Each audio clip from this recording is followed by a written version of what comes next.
Let's get started. Thank you for being here for this online panel, Native American Languages at Yale, Past, Present, and Future. My name is Katie Webb, and I'm the director of Bass Library and the librarian overseeing the Model Research Collection project. Bass Library is Yale's gateway collection, and the Model Research Collection is a project that sheds light on the breadth and depth of what's available through Yale University Library system for the students who use our vast collections. The Model Research Collection is a capsule collection right inside the front entrance of Bass Library that's been curated by a researcher to show the process of investigation. This topic is expressed physically through books, papers, and journals, as well as descriptions provided to describe the use of the items in the research process. The curator this year and for our next academic year is Claire Bourne, professor of linguistics with her collection, Languages Everywhere, the linguistics of biology, culture, and society across time and space. In her selections, Dr. Bourne has had many selected primary sources and books about Native American languages, as well as the history of linguistics at Yale, which is why we're here today to talk about how this ties beautifully into this panel that you're here for. Thank you for being here. I'm going to turn the presentation over to Claire and the panelists for introductions. Great, thanks very much, Katie, and thank you everyone for joining us today. Welcome to Native American Languages, Past, Present, and Future. I want to start with just a couple of brief logistics. We have a Q&A window here, so you're very welcome to ask questions. Please enter questions at any time and we'll answer them throughout the panel, but we'll also have time at the end to make sure we get to questions as well. We also have the chat where you can chat with panelists and send general messages as well. So without further ado, let's get underway.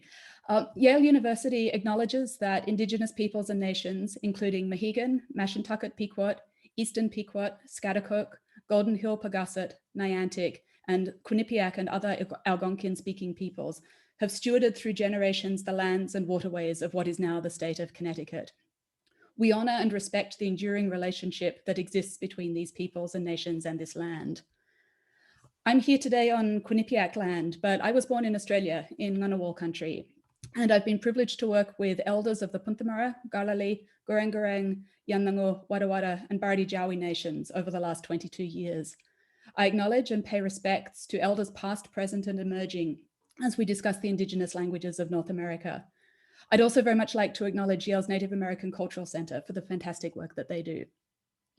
So thank you to our audience members who have come here today to hear Luta Fastog, Jay Fife Jr., Jeremy Johns, and Nolan Arkansas talk about Native American languages, their experiences with their communities' languages, experiences at Yale, and hopes and plans for the future.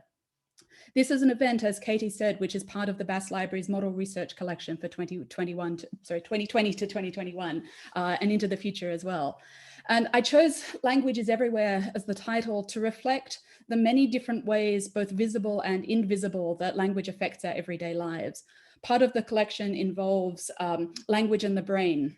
Other parts involve computational linguistics and things like that. But a very large part of the focus of the panel today, and also the collection, is language and community and language in Native North America. After all, there are roughly 350 Indigenous languages of North America. And many of these languages are no longer in active use, but others have continued to be spoken despite genocide and assimilation. And other languages are being reclaimed and revitalized.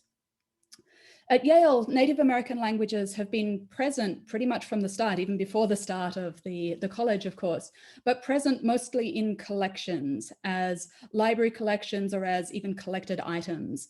And as I mentioned, this is a very long-standing association.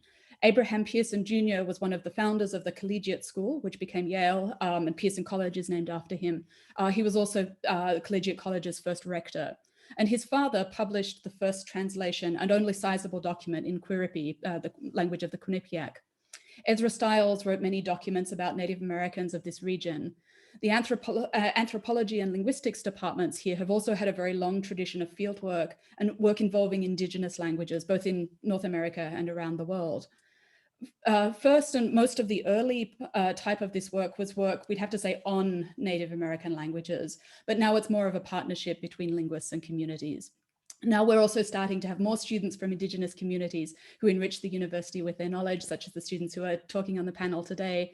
And we've started to teach Native American languages in the curriculum as well. For instance, we had a Mohegan class in 2017, and the community language classes here are thriving, and you'll hear more about that in the panel as well.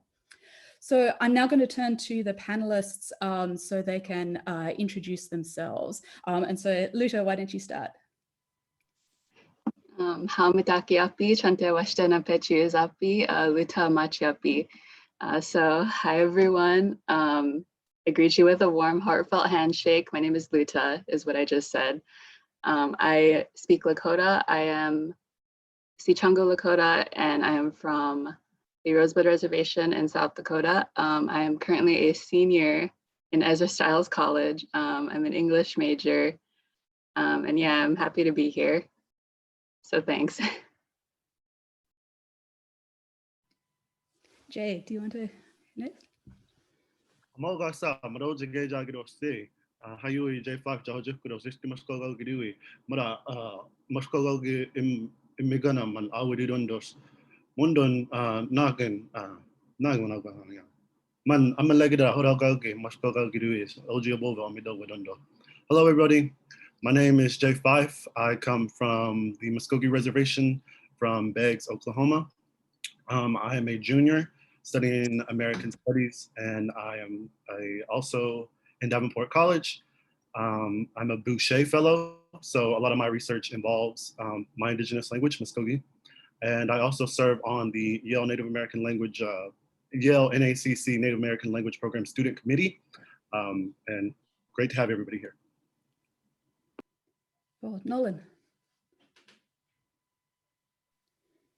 Hello everyone, my name is Nolan Arkansas. I'm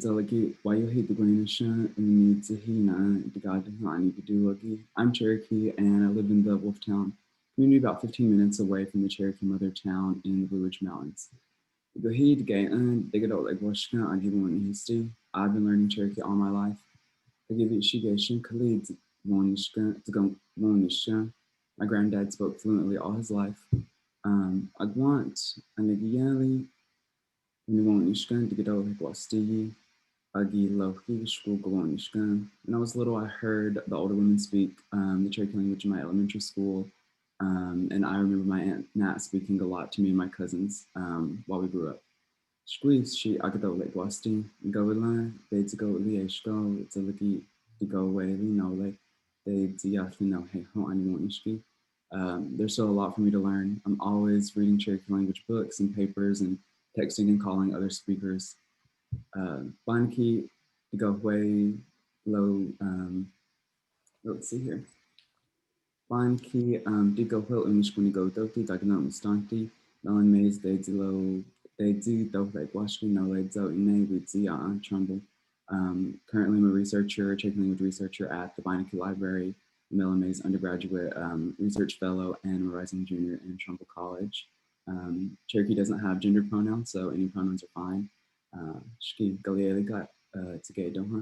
Thank you, and we're glad to be here. And we'll popcorn it to Jeremy.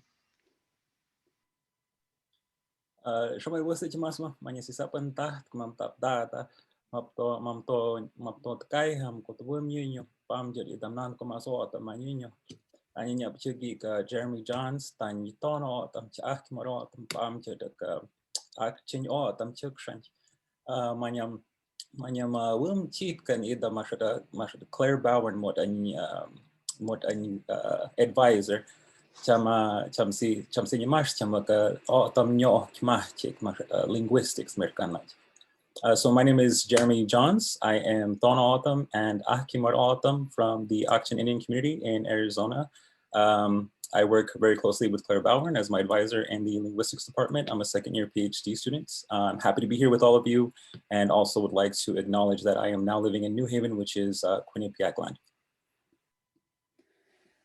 Cool. Thank you. Thank you. So you've now met our panelists at least a little. Jeremy, I'd like to start with you for the first question. So tell us a bit about language in your community as you were growing up. So what, I guess the linguistic ecology would be the technical term, but so what sort of day-to-day experiences did you have with language? How easy was it to learn and that sort of thing? Yeah, that's a good question. So it's actually, you can sort of see language attrition already happening when I was growing up. So it was something that was very, very abrupt when you compare how my parents, like my mother, grew up to how I grew up. Back when she was a kid, nobody spoke English. Even if they could, they just wouldn't with each other. And when I was growing up, everybody my age would speak English to each other. So it started to shift towards being a less prominent language in public domains. When I was a kid, my mom would always tell me that it was rude to speak to older people in English if they talked to you in Autumn. So that was really the only expectation that I had to use a language in my community was with older speakers whose first language was Autumn. Other than that, people would always use English. At a time, all of our council meetings were in Autumn. A lot of the business that would happen in the community was in Autumn. And then somewhere around the 80s, 90s, all of that started to shift. And you see more and more people more and more young people who are being taught English as their first language only. And that generational gap continues to move forward. So the fluent speakers are going to be the older people, the fluent English only speakers are going to be the younger people. And as the people in those generations get older, you can see that if we don't do anything about that, that the language will sort of die out with the older generations itself. Well, turning to Luta, how does Jeremy's experience compare to your community growing up? So I feel like growing up, I'm certainly not fluent, and not many people my age are fluent either. It's mostly, the older people who speak Lakota nowadays. I feel like maybe around my grandparents' age, there are still a lot of fluent speakers. I feel like we're very lucky in that we have relatively a lot of fluent speakers. That's still not too many in the grand scheme of things, but I did grow up hearing it a whole lot. It was taught at my school, kind of. And I would say that it's getting better nowadays. We're starting to invest in things like immersion schools for the younger kids. And let's see, I feel like a lot of my experience with learning Lakota has been, being taught it to me in school and also hearing it being spoken on the radio or, going to ceremonies and things like that. But that being said, I'm still not fluent in it because of the way it was. I would say it wasn't taught to everyone in a way that is conducive to learning it, fluently. It's kind of just like how if you would imagine how, say, you learn Spanish in high school or something, where you're just having phrases spoken at you and then you repeat them back and then you get a vocab sheet once a week or something. That being said, it's not entirely impossible to learn it on your own nowadays with all the resources that there are, but for the most part, I think a lot of people maybe my parents' age down to my age are kind of struggling a bit with kind of at least, learning it to the point where we can have conversations or things like that. But I think things are certainly looking up now that we have immersion schools incoming and things like that. People are more focused nowadays more than ever on revitalizing it. Did you find that the school programs taught the types of vocabulary and things that you to allow you to talk about the things you wanted to talk about? I ask because I was an exchange student in Japan and I'd learned Japanese for several years beforehand, and as soon as I got to Japan I realized there were all these words that I had no clue about to talk to my host family and things like that.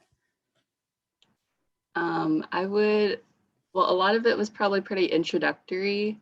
Things like what's your name, who are you, the phrases at least, and then we would get kind of more advanced as we went up. But I went to a reservation school, and a majority, like that's already a small pool of kids, and like majority of them are my cousins and things. So like it was kind of weird to kind of learn these introductory things with people that I grew up with, who I didn't really even have to meet, really. You know, we just always have known each other. But like I'm pretty sure we would learn, you know, like animals and colors and numbers and things when we were really little. Those kinds of things stick pretty well. But like as we grew up, it kind of, I want to say it got a little bit awkward maybe between like learning how to talk with each other, because you know you want to be very informal with your friends and things like that, and also just I don't know, it was because there we could see like examples of people being conversational in it with like the older people that live around, or like the people who would come to school and teach us the language. But for the most part, we wouldn't really talk with it with each other unless we were like, there are some phrases that you can, that we would say to each other, like stuff you would say to babies pretty much, like don't don't do that, stop, be quiet, things like that. But beyond that, I feel like we didn't really help each other with it, or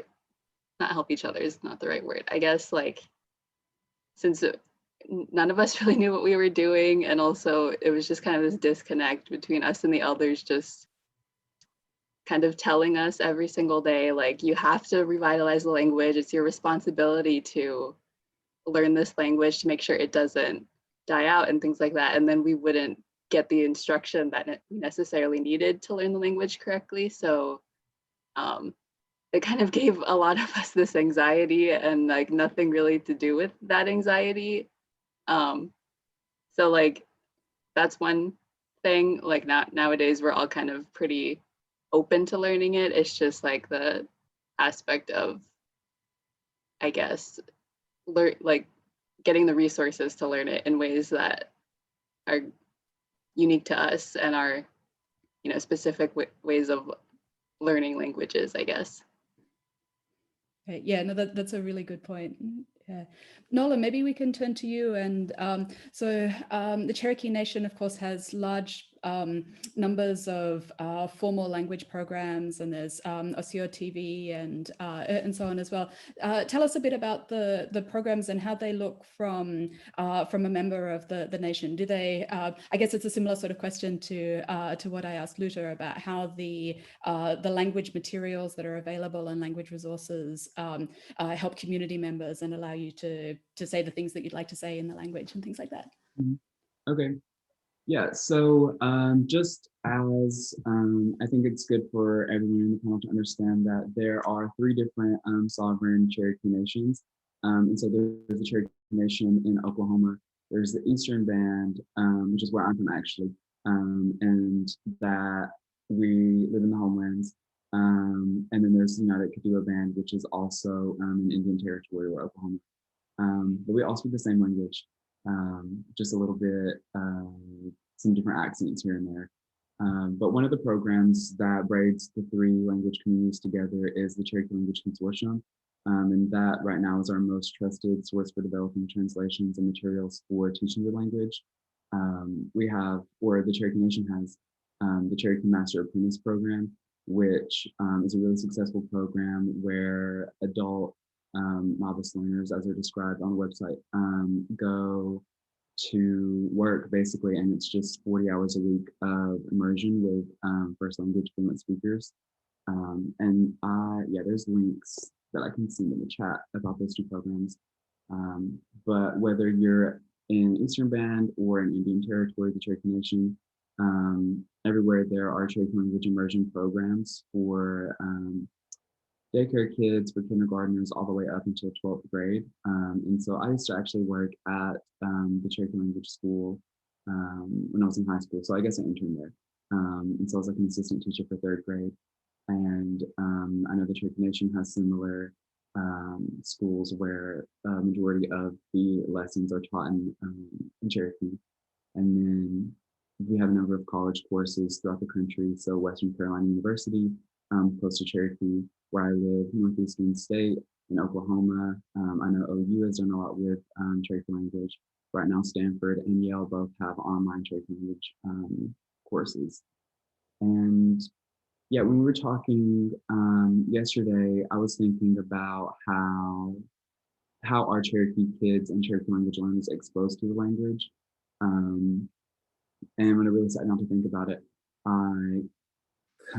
I came to understand that we're constantly exposed to a lot of Cherokee language, whether it be like online memes or like fashion trends and words or clothing brands.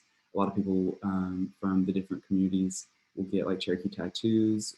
There's language walls, language boards, language classes in schools. Wes Studi, when he's on TV, he speaks Cherokee. He was speaking Cherokee at the Grammys a few years ago. Some kids hear it at home, maybe from their parents, maybe from their grandparents, at church. I feel like every Cherokee knows Amazing Grace in Cherokee. And I think that you can learn a great deal of the language from those exposures. But the issue that I feel like I've run into a lot is just this hyper exposure to English. So we have like very little ability to like be exposed to Cherokee language. And then when we go home or when we go on into the community or when we're like on social media or when we're talking in the panel, we're speaking English and we're using English and we're thinking in English.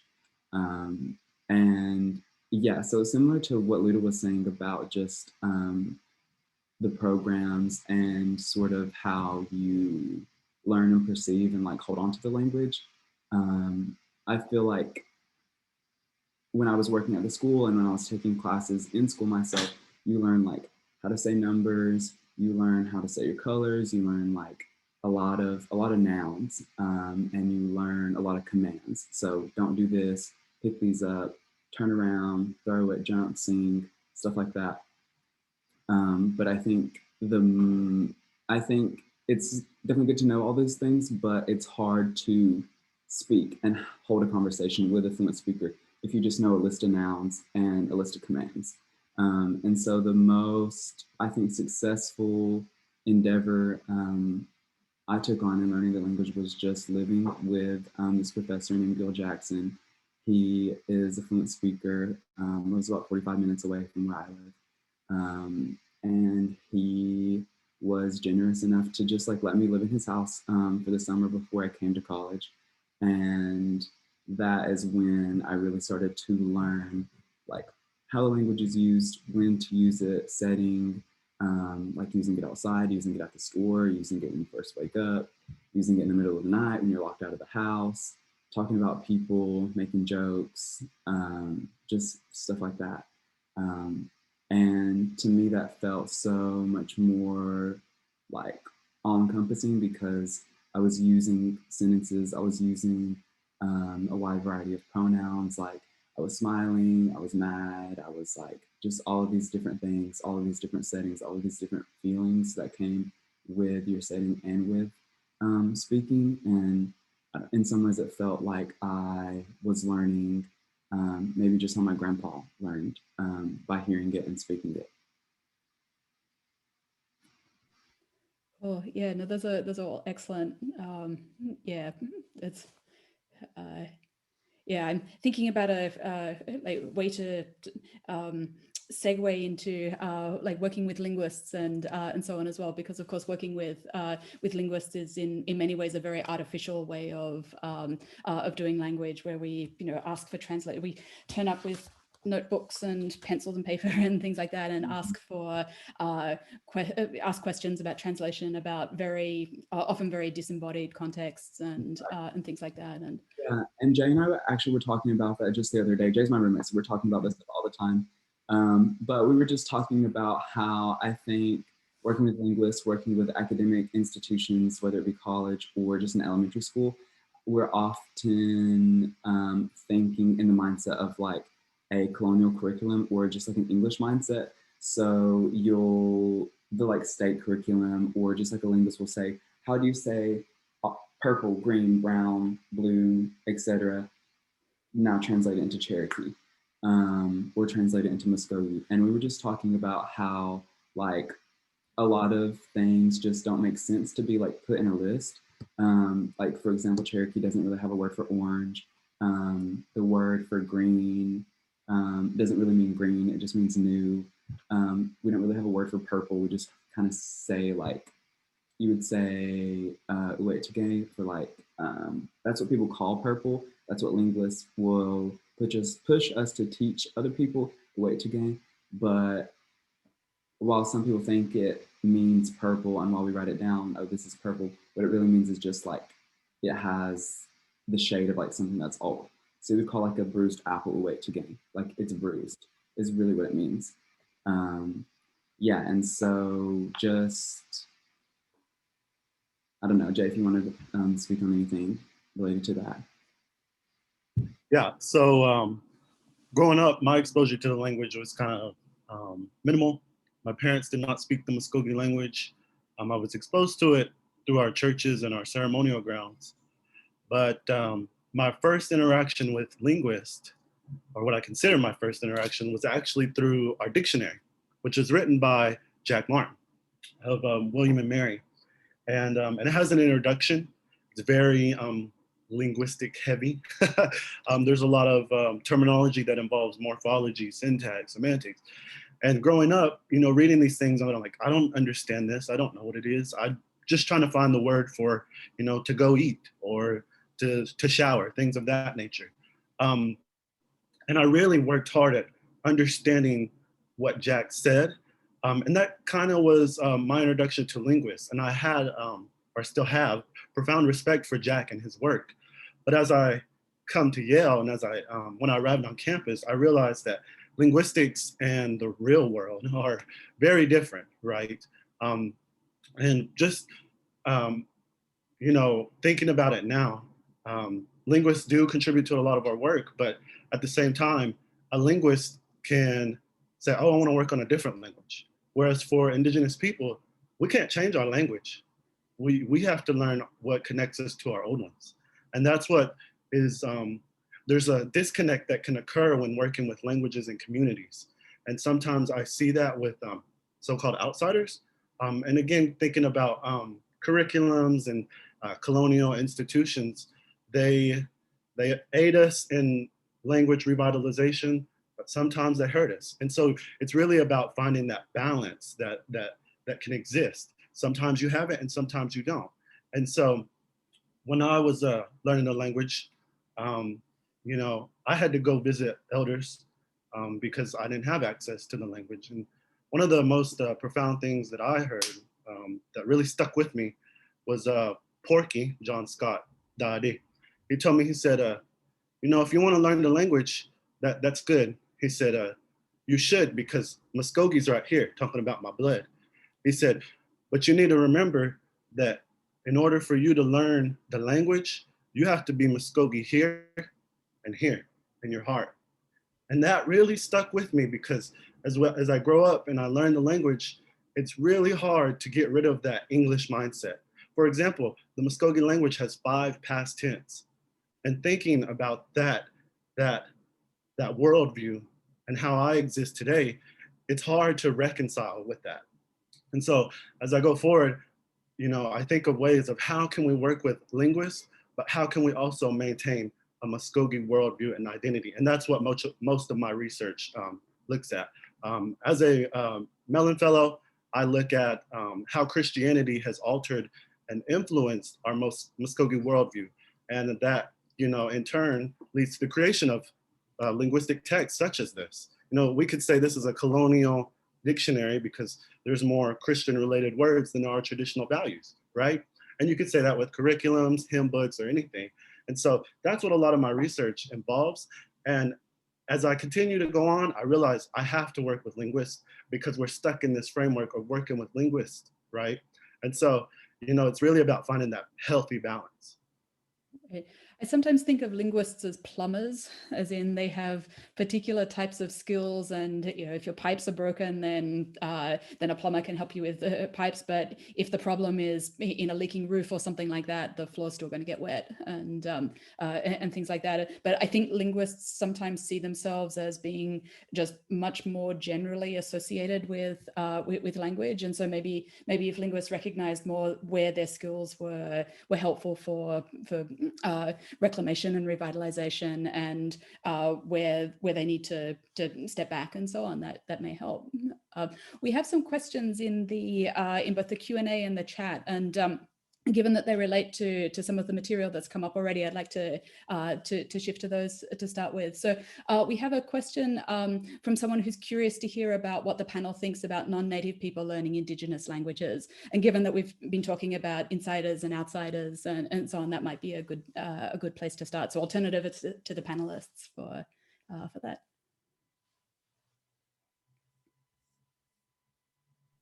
I can start, I guess.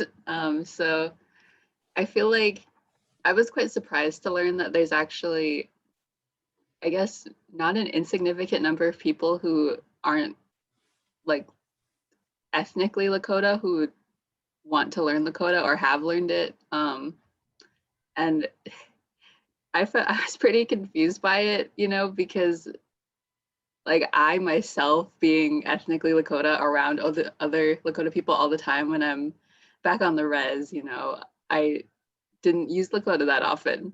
And then there are people who are like across the world who are wanting to learn Lakota. I think it's pretty cool for the most part, but I struggle a bit to like grasp the ideology of it. Like, is it interesting? Like, is it like, do you really love the grammar? Like, is the way we make our words interesting? I don't know. That being said, I did take Korean at Yale for my language credit, and I guess it's kind of the same philosophy. Like I don't really have an interest in going to visit Korea, but I was interested in learning the language and learning how to read it and things. So I guess if I look at it from that perspective, it's just, if you're interested in it, like I'm not going to stop you, but like I'm also just a bit confused, I guess. Yeah, so I think, like Luda, it's very interesting, right? Because most of our languages are endangered. So by learning the language, you're becoming a part of the community. And what does it mean to be a part of a speaking community, right? So there's some identity politics there. There's some gatekeeping that goes on. There's all sorts of phenomena that occur when so-called non-native learn our languages.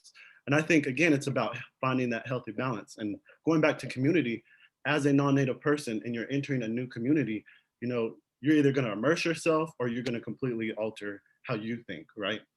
And that's kind of what you have to go about thinking about that thing. So what people tell me about non-natives, you have thinking about our communities, especially for our generation, when non-natives come in, that's who we're probably going to be talking to, right? Because our elders are going to pass on, and then it's going to be up to us. So what type of community do you want to foster in learning the language? And that's what it ultimately comes down to, is a sense of community and belonging. And it goes back to Claire's languages everywhere. Yeah, languages everywhere. And a point that I want to focus on is the fact that Indigenous languages are rooted in place. Indigenous languages are rooted in specific place. So I speak Cherokee, and we live in the southeastern part of the United States. For example, our word for South Tsuganwa is the place where it's warm. Our word for North, it's a place where it's cold. And I think that it is particularly important for people, all of us who are living on Indigenous lands, to understand at least a bit of the Indigenous languages that are spoken there. Because again, language is everywhere. Language is on a ton of road signs across the United States. Tennessee, or Tanshi, as I say, literally comes from a Cherokee town name. There's a place called like Dahlonega, Georgia, and that is pretty talked about in Cherokee history. Historians like to say, oh, gold was suddenly discovered in 1820 at Dahlonega, Georgia. Dahlonega means gold. And so it wasn't suddenly discovered in 1820 because Cherokee people knew for, I don't know, thousands of years that there was gold there because they literally named the place gold. And just thinking about Yale, like Quinnipiac, we know that it's a homeland of the Quinnipiac people. But what if we knew like the word for the Quinnipiac River? Like what does Quinnipiac actually mean? Probably something to do related to like the waterway or the land or just the people who once like occupied New Haven, Connecticut, and we would just learn so much about the geography and learn so much about the history of the land just by looking at some of those road signs or some of those like names of people and of Native nations. This might be a good point to talk a bit about Kelly's question as well. So language, do you find that language is tied to institutions or to community interactions? Because we've talked about language being tied to individuals as part of identity and languages being very much rooted in particular places. How about institutions and interactions as well? And my next question after that is going to be, how does that change when we talk about languages at Yale? So you know, when we come to Quinnipiac country and talk other languages in this country and then bring things into an academic context, how does that change with Indigenous and non-Indigenous languages?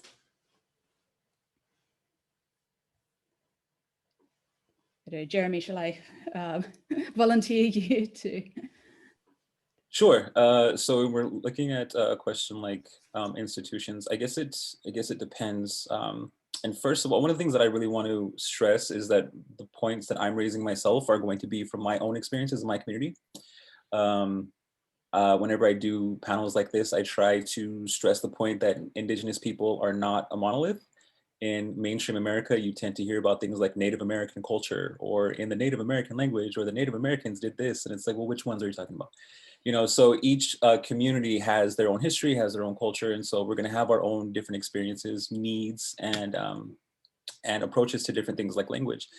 So when it comes to things like institutions, there is still in my community this idea of colonial presence, right? So depending on what the institution is it something that existed before Americans or before the Spanish or before the Mexicans came in, or is it something that's new? And you still kind of feel a little bit of a resistance towards certain colonial institutions, such that language may not be translated very readily into those spaces. If they are things that are more cultural or more, which generally are community-based things, then yeah, you'll hear a lot of the language there. But there's still a lot of navigation in terms of the diglossic situation that goes on in my community, where what language is expected in what space, what language should we use in what context. And it's pretty interesting to see how speakers navigate that landscape to determine when they will speak their language or when they will speak English. So I think it really depends on what the institutions are. And I'm sure that's going to vary for the communities that the other panelists come from as well.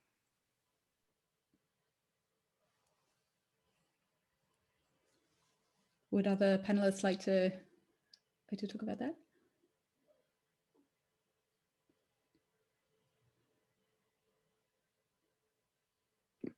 Yeah, I'll go. So my experience is that institutions, again, like Jeremy said, everybody's unique, and that takes we need to consider that when thinking about these topics, right? So for us, we have a tribal college, the College of the Muskogee Nation, and that has a language certificate program that's basically introductory to so-called conversational speaking. And that is unique in that it's an institution that is operated by us. Unfortunately, the institution doesn't produce any speakers. So then it goes back to, okay, what curriculum are we, running and operating in our institutions? But I think what it comes down to is really relationships, right? We have to think about indigenous languages and kinship, right? However, the institution establishes a relationship with the speaking community is really going to determine how, you know, if there's any progress or revitalization that occurs between the two entities. And so, you know, that's how I look at it. This might be a good point to talk about the Native American classes, the community language classes that have been held at Yale over, how long have they been going now? 3 or 4 years now, I think, for, so 2016, yeah, for several years now at any rate, through the through the NACC, for Mohawk, Hawaiian, Chickasha, Salish. We've had 7 or 8 in Inuktitut, I think there was a class for. We've seen several questions in the chat and the Q&A as well about how these classes work and how they how they've run and so on. So tell us a bit about the classes, because I know several of you have been involved with that project. Mm-hmm. Yeah, I can start. I'm actually in one of the Cherokee language classes funded by the NACC this semester. And native language classes at Yale are different than all the other language classes because they're not for credit. So you can take Spanish, you can take French, you can take Korean, and Yale is going to give you credit towards your graduation. You can take Cherokee, you can take Chickasaw, you can take Ojibwe, and Yale is not going to give you any credit on your transcript. And so the university also, I guess, will recruit and hire professors and teachers and tutors for any language that's here, whether it be Spanish, Korean, French. But the native language program, it's really up to the students to find their own teacher and find their own tutors and like work with their teachers to like make their own curriculum. So it's a lot more work on the native students, but for none of the credit. Okay. Maybe I should just explain, because we have many people on the call who are not at Yale, and Yale's language requirement is somewhat different from other universities. I'll explain a little bit about that. So we have language classes for credit at Yale are 5-day-a-week, 50-minute classes, and every student coming to Yale who, no matter what other languages they know, they need to take a second or another language. The terminology for this has been foreign language, but of course that's not applicable, and I'd like to get away from that sort of terminology. That means that just structurally having a language class offered for credit for official language credit involves a substantial setup of a number of semesters of classes and so on. And so that has led to some languages being offered for language credit and other languages being offered through other sources. So for instance, we have a directed independent language study, we have the community language classes, and that was true for American Sign Language, for instance, for a number of years. It was offered through the directed independent language study, and then we were able to hire a full-time language lecturer. And so the state we have at the moment is that Native American languages are offered through the directed independent language program and are not offered through the classes that would give language credit and so on, which is definitely an asymmetry for that. Yeah, Jay, I think you wanted to add things. Yeah, so like you mentioned, the emergence of this program really came out of the language requirement. And currently, the Yale NACC has a student committee, which is comprised of house staff and MPL. I know I'm using a lot of Yale terminology, but basically community members that speak various languages or that don't. And right now, we're in the process of working on getting that accreditation of our languages. In the past, the challenge has been that language learning occurred in this virtual setting. And the committee said, oh, well, you can't learn a language like that But now that we're amidst the pandemic, I'm sure they're reconsidering that sentiment. The other problem is, like Nolan mentioned, there's not a standardized curriculum.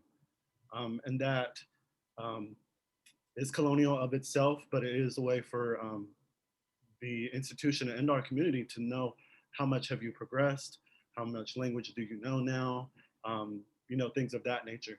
And so really the goal of our committee, which will probably, not happen at my time at Yale, but essentially we want to have our native languages recognized for this credit, right? And that's one of the reasons I came to Yale, is because I thought, wow, I can learn my language and also work on, getting my bachelor's.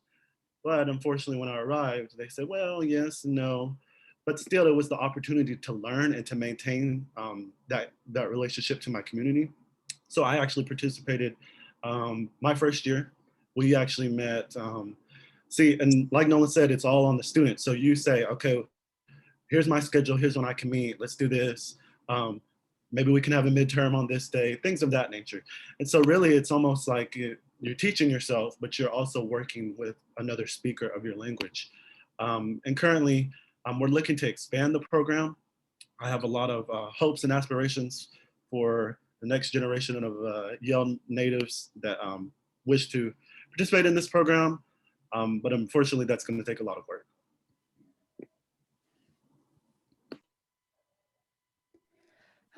We have many questions in the chat and the Q&A.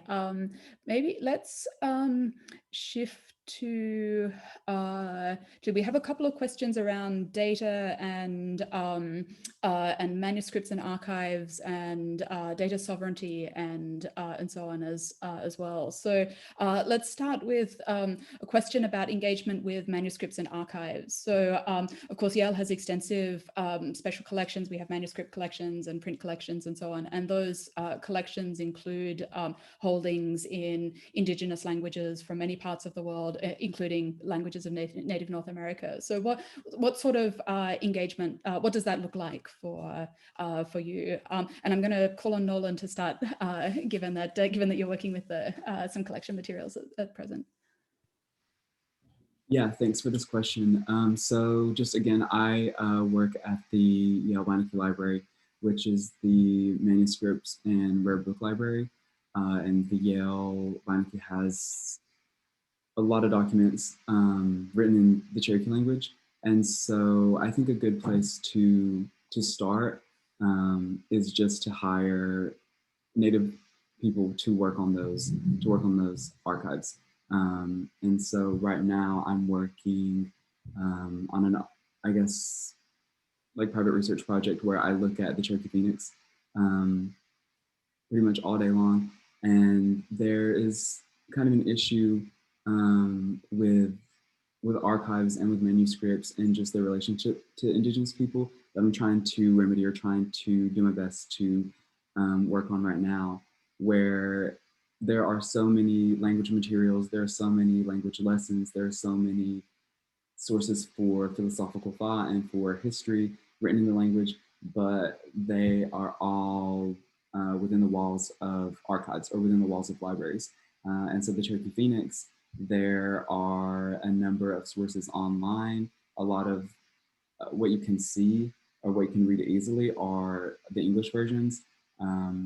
But right now I'm working on Cherokee, and basically what I'm doing is just looking at a lot of really, really old newspapers and trying to transcribe them. So we get from like this kind of hard to see really, really old newspaper to something that you can read easily on a computer screen and something that you can like type and copy and paste more easily, which is pretty difficult. Yeah, but I think that's a place to start. So Jeremy, you're working on your language while at Yale. How has that worked?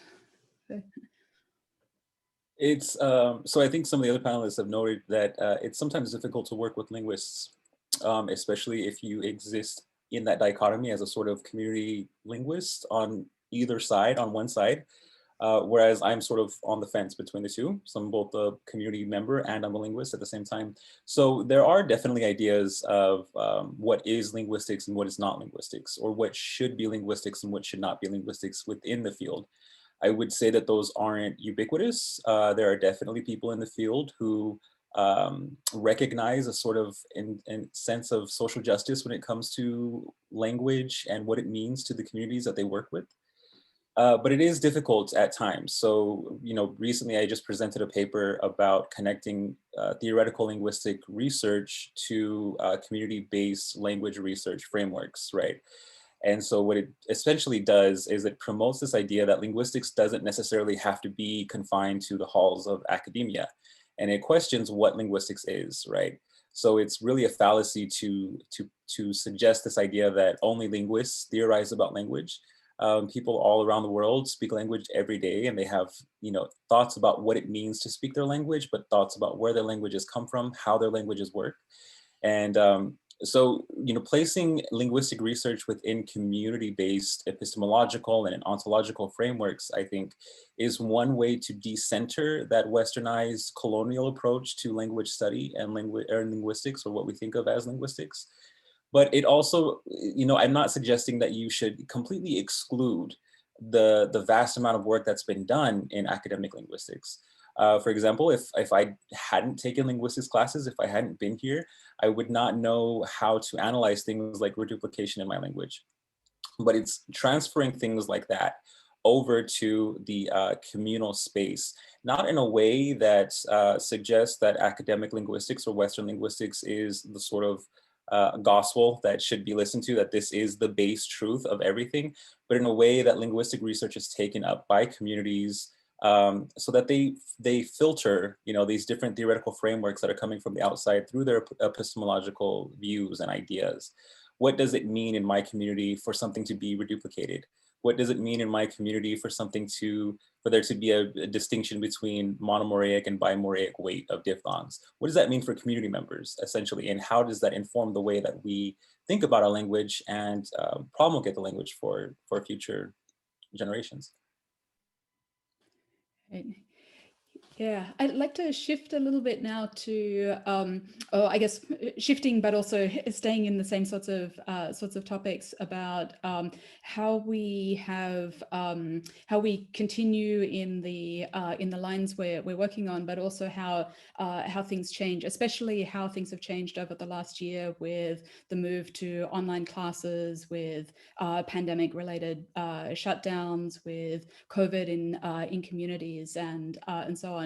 So we had a question from Keegan Livermore in the Q&A about how has the pandemic allowed language learners to engage with their language differently when things were in person? And I think that's one thing that the pandemic brings up, but it's also brought up a lot of many other things as well. So we can start with the language classes, but feel free to take the question further as well. I'll go. So when the pandemic hit, I'm sure many of our communities were just like, okay, it's not really going to get to us. But as it progressed, it ultimately did enter our communities. And for my community specifically, we've had a lot of fluent speakers die as a result of COVID-19.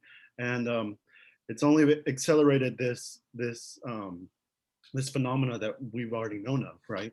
So learning your language is a ticking time bomb.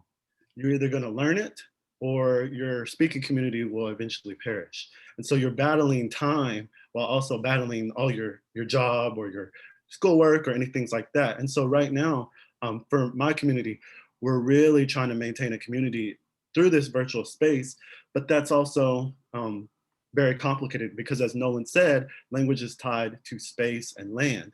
And if you don't have that, then how can you maintain that learning process or that speaking engagement? And so it's really complicated, but as the pandemic progresses, this is the new reality that we live in. And so we're really, again, having to adapt in another form, just as we've done for, hundreds of years.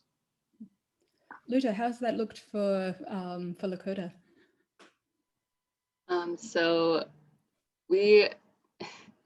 So last year we had about 5 Lakota students, which is astronomical for the Native community here at Yale. So we had a pretty sizable Lakota class that we would take, an hour a week, and it was virtually. So our teacher would Skype with us, and then we would set her up in the conference room, and we'd all sit around a table, and like have she would give us like stuff to say to each other, and we could like talk to each other pretty much to construct sentences, and she would give us little projects to do, and like so that was kind of priming me for the pandemic, little did I know.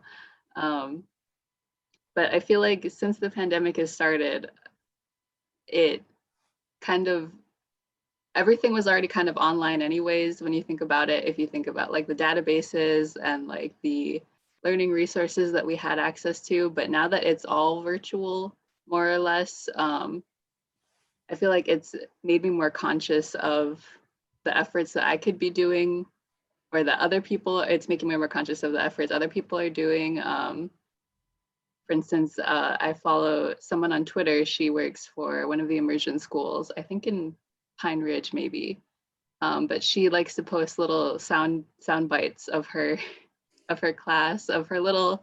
It's so nice to hear like little tiny voices speaking Lakota in her class. Like she posts like the funny things that they say and how like they are learning the language and adapting to it, and things like that. And I started a Twitter this year where I post a daily Lakota word, kind of just for myself mostly, because I want to build up my vocabulary a little bit. But I get like all the I try to provide example sentences for the word as well. I get that off of, we now have an app for Lakota. So we have a Lakota to English dictionary app. You can look things up, and I kind of use that as my source for things. But I feel like having Lakota class here at Yale online kind of opened my eyes to the possibilities of what you can accomplish online with your language. And also it shows that like, even if say now it's just me and one other Lakota student here at Yale right now, we can still talk to other people online using our language. So I think the distance is kind of hard, obviously, but there are ways that technology can help us kind of bridge the gap a little bit and also help each other out. Nolan, yeah. Yeah, I just want to reiterate that point that Luda just made, that technology gives us so many opportunities to learn a language in so many different ways. But I think something that Jay was just reminded me of is that to me, best way or the best opportunity to learn your language is in a physical setting, not on your phone, not on your computer, not in a classroom, just speaking with a speaker, listening to a speaker. For example, if you are in a class on Zoom, writing down, it's raining, it will rain, I'm getting rained on. That's very different and much harder to remember than if you were actually outside standing in the rain, getting wet, your socks are wet, your shoes are squeaking, it's raining on me. Hearing that and saying that, you're gonna remember it a lot more. And there was this funny moment in the Cherokee language class that I was in just a few weeks ago, where we were talking about gardens and things. And I wanted to know how to say gourd. And my teacher was like, oh, how do you say gourd? How do you say gourd? How do we used to say it? And it seemed like she couldn't remember. But then I just grabbed a gourd that I had in my room and I held it to the camera. And as soon as she saw it, she was like, oh, and she said galena. She knew the word for gourd. And so that to me just, I guess, goes to show like how settings and the physical things that you have beside you, in front of you, that those things will really, I guess, stimulate the speaker and stimulate the conversation. And so I just love learning in person. And I feel like that's like the most natural way, and the way that we've learned language and spoken language and maintained a language for thousands of years. We're just going to have a quick break for interpreter change. So I'll just pause a sec. The new interpreter hasn't logged in yet, so we can go on with the closed captioning momentarily, and I'll promote the person to be a panelist as soon as I get them. Okay, thanks. We had a couple of questions about the role of writing and spoken language and written language as well, and that speaks both very well to what Nolan was saying. But I was wondering if the other panelists also have feelings about the relative roles of writing systems or the use of written language either as opposed to or as well as spoken forms of language.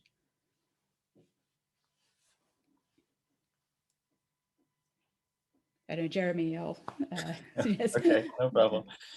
Yeah, so that's I think another issue that is very dependent on the community itself. So from where I'm from, a lot of people like the idea of reading and writing in their language. Older speakers, fluent speakers, tend not to be able to do that because when they were growing up, it was never written down. They were only speaking it. But interestingly, the younger speakers are the ones who are less interested in reading and writing. They just want to talk. The older fluent speakers are the ones that want to be able to read and write. But you get to other communities. So when I was at Arizona State, my advisor was Dr. Romero Little, who comes from the Cochiti Pueblo in New Mexico. And she's very involved in language revitalization efforts in her home community. And one of the things that they did in the language revitalization process, even in the actual schools, was to not include any orthographical representation of their indigenous language. The reason for that is because they never had one. So it's sort of this thing of relying on culture, on what it means to be a speaker of a language. And for this community, what it meant to be a speaker of a language was not to write it down, but to speak it, and to be fully competent in this language would be to be fully oral in this language. But other languages, like I said, mine, that's not really an issue.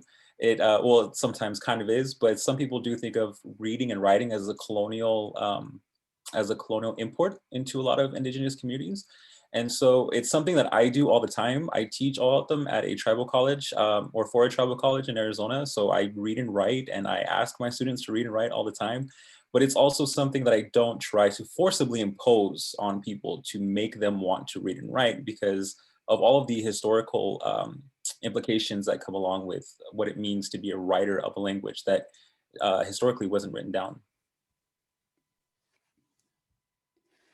We have about 10 minutes left or so, and I would like to make sure we have many questions in the chat as well, which I think we're not going to be able to get to. But I did want to make sure we could talk a bit about the future of Native American languages at Yale. And so we've talked a lot about we talked a very small amount about some of the past history, and we've talked a bit about the present. What would you like to see for the future? What would be your ideal of how Native American languages are part of the Yale curriculum, part of the lives of Yale students, particularly Native students at Yale?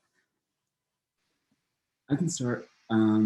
So first, I just want to give a shout out and say thank you to my boss, George Miles, who works the Beinecke, and he is the one who hired me to work on the Cherokee language sources, and it's been really, really helpful for me as far as like learning and developing my Cherokee skills. But I think it will, at the end of this project, be beneficial to some of the other speakers in the language community, just because of the sources that I hope to, I guess, like publish or contribute. And so that's something that I really hope to see Yale does more of in the future. There's so many there's so many Native language resources and materials. It would be so, I think, ethical and so beautiful if we engaged the speakers and the stewards of those languages.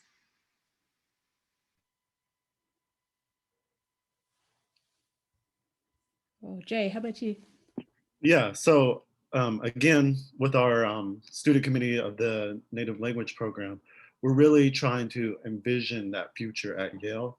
And a lot of it does have to do with, getting our languages recognized for credit. I think that's our main objective now. But what I would like to see personally is a Yale Center for Indigenous Languages. That would be quite a historic thing, right? No other Ivy has that, an institution like that. And when we think of Indigenous languages, right, it's not just North America, it's Australia and all these other countries. And those languages deserve the honor and respect that our languages get too.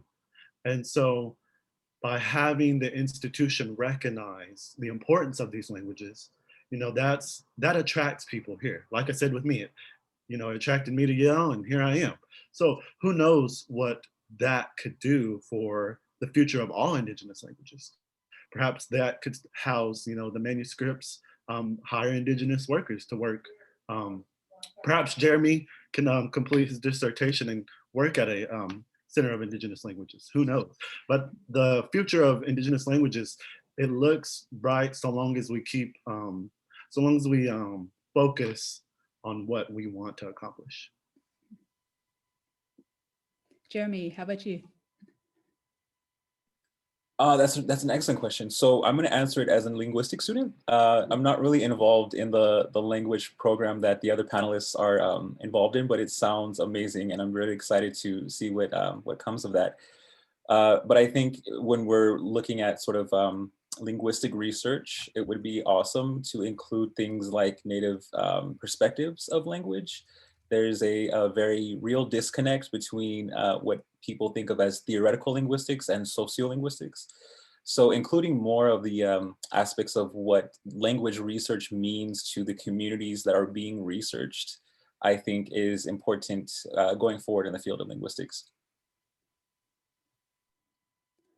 Luta, how about you? What would the dream future of linguistics, of Native American languages at Yale look like?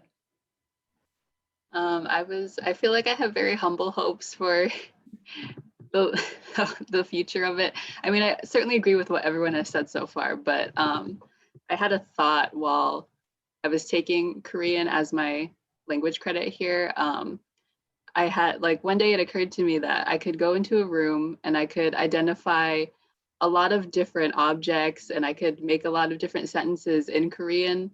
And it kind of made me sad a little bit, because I was like, well, I can't do that for Lakota yet. And I would like to get there one day. So I was kind of like, man, I hope one day, because I'm going to be learning Lakota for the rest of my life, basically. And I think we all are in some aspect of our native languages. We're all going to be trying to learn it and teach it to other people throughout our lives.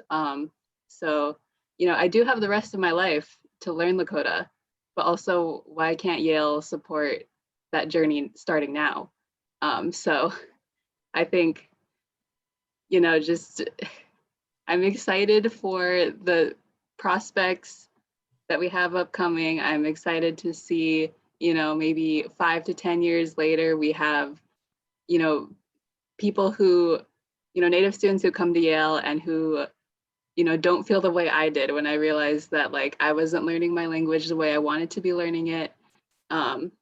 Basically, I want them to come here and I want them to feel welcome. I want them to start their language learning journey right now.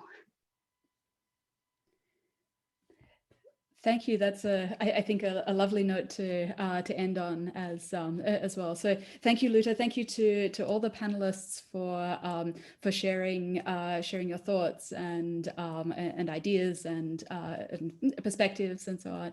I'm going to hand back to Katie for some closing announcements. Also, thank you very much to all the attendees. Thank you for all your fantastic questions. I'm sorry we didn't get to all of them, but we will figure out a way to answer them in some form, maybe after the webinar. So Katie, please. Thank you all so much for your thoughts and sharing your experiences here. It's been really very enlightening, and just wanted to say thank you to all the attendees who are here as well. Glad to see such interest, and there will be a recording of this that we will have afterwards. So if there were people that you knew that wanted to see it but weren't able to attend, there will be a second chance to watch a recording. So thank you all for being here today, and thank you all for the great question and answers as well.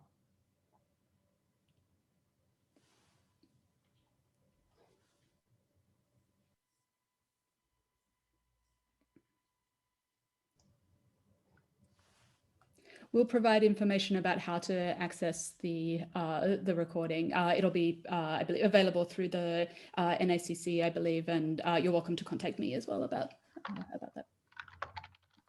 đâu có hỏi đến nào